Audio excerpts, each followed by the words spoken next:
Welcome back to the Benefit Podcast, bringing you everything you need to know about living your best life. And for those of you watching on the YouTube, you'll notice I'm in a slightly different location. You'll even see a little bit of blue sky out there, which is very, very much welcome indeed after it's been a pretty grey and a pretty miserable start to this year.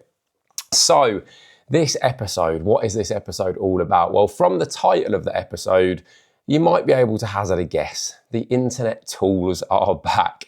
Call them tools, call them trolls, call them fucking idiots, call them whatever you like.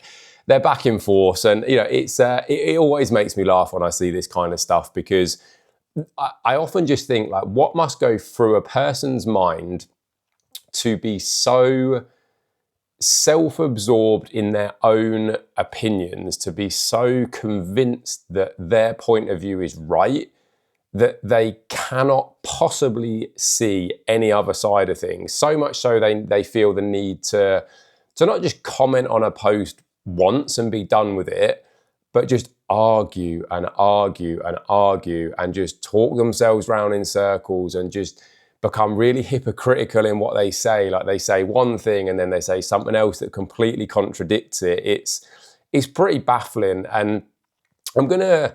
The reason that I'm talking about this today is because I made a post fairly recently on my social media, and the reality of the post is that it's a little bit of a light-hearted dig.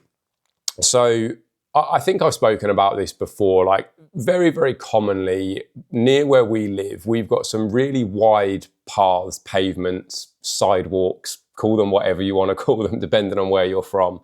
Some pretty wide paths.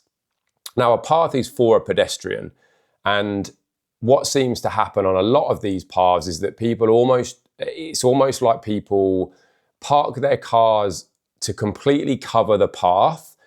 And I don't know whether it's an attempted like workaround having to like pay for parking, but in most of the instances where I see it near where we are, you don't even have to pay to park anyway. So that isn't really the thing. Also, quite a lot of the roads around here have got separate parking spaces. They've also got parking spaces on the roads, and the roads aren't that busy. So it's not like you would really feel the need to park your car fully up on a path to, you know, prevent it getting damaged because there's loads and loads of traffic that passes by. Like, none of these things are the case. And ultimately my point of the video was that I was going for a walk, I was on my way home, and I came across a point in the path where a car had parked fully on that path. So I had to go into the road to walk around that car. Now, in that particular instance, I was by myself going for a walk. Is it a massive hardship for me to walk around the car? No, but it's the principle of the matter.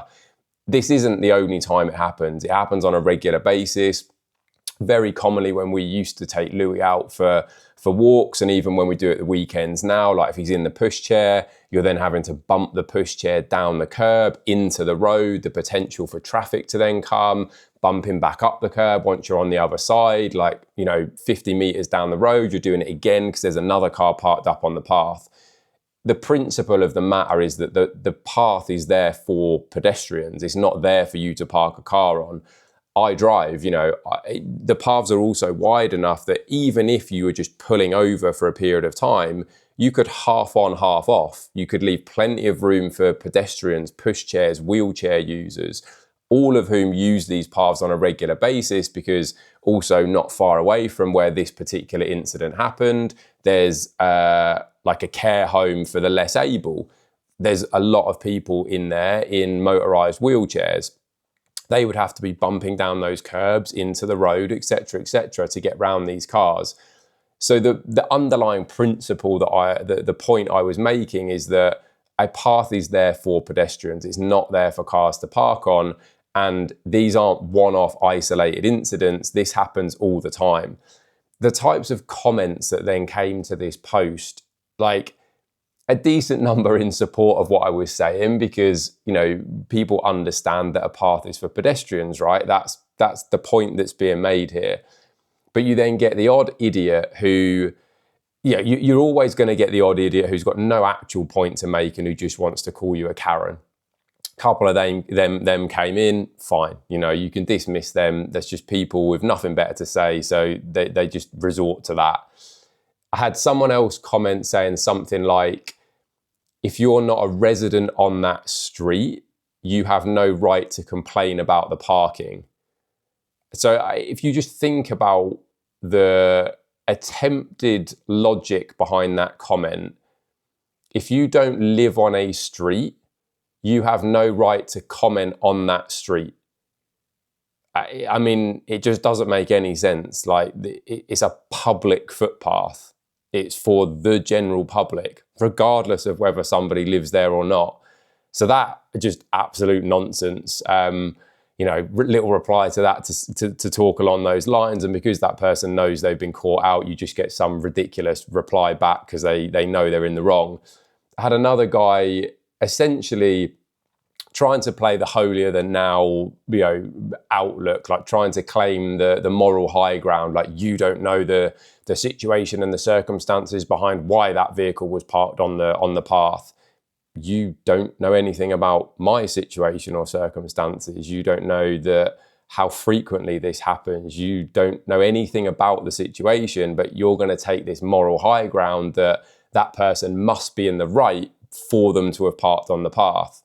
Again, you push back on these things and it just resorts to insults and name calling, hidden behind the guise of, you know, it's a petty comment. Then you get people trying to claim workaround. Honestly, like, the internet is just full of fucking idiots at times.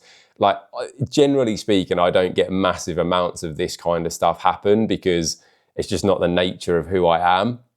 But honestly, sometimes this stuff just, like, it baffles me as to why people feel the need to just keep going and going and going. Like, one of the interesting things about that last person who commented is one of the things they said in one of their responses, and they just keep going and going and going, and I'm just enjoying winding them up. One of the things that they said in, like, one of their, like, the final point they made in one of their comments was, be the change you want to see in the world. You know, trying to play this you know, moral high ground approach.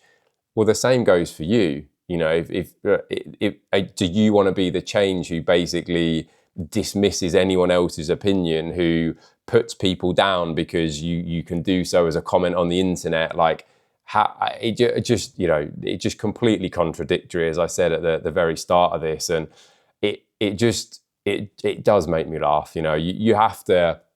Lara sort of said to me as well, like, who the hell is that idiot commenting on your post? Like, you know, she replied with something that they've then come back subsequently and tried to be clever in their reply to that too. I said, you know, this is the nature of the internet. Like, I post on a public platform, my profiles are open, anyone can comment on stuff, and you're always going to get the odd few who don't like something or feel the need to say something negative or want to just validate their own thoughts and their own opinions. It is what it is. You know, there's not a huge amount that you can do about it in those circumstances other than laugh it off. You know, as I say, every now and again I'll reply just to almost just wind the person up a little bit and play the game. Most of the time I just ignore it because it just doesn't add any value to my life whatsoever. You know, it's not unheard of for me to simply just block people like that because they're clearly getting no value out of what I'm saying. You know, they're not looking at you know, the stuff that I'm posting, and it's not benefiting their life, so they're not missing out on anything by me blocking them. And then I don't get those kind of idiots commenting either. So yeah, another strange situation, but, you know, not an uncommon one, unfortunately. But we'll leave the internet tools there for this week. So I hope everyone's good. I hope everyone's had a really, really nice week. It is the week after my 40th birthday. So my 40th birthday went very well. It was rather downplayed just because Lara and I had been to Amsterdam, like, as a little bit of an early 40th birthday present. And so to actually celebrate the 40th itself, it was just much more quiet. We went out and had a nice meal. But otherwise, we kept it simple and didn't go too crazy, because I'm also in the middle of shoot prep, so it's not like I can go mad. But any comments, any thoughts, anytime any of you might want to leave one of those comments on any of my posts, you can see any of it at Ben Howard Fitness. You can message me, Ben at benhowardfitness.com. Have a good one. I'll be back next week. Enjoy.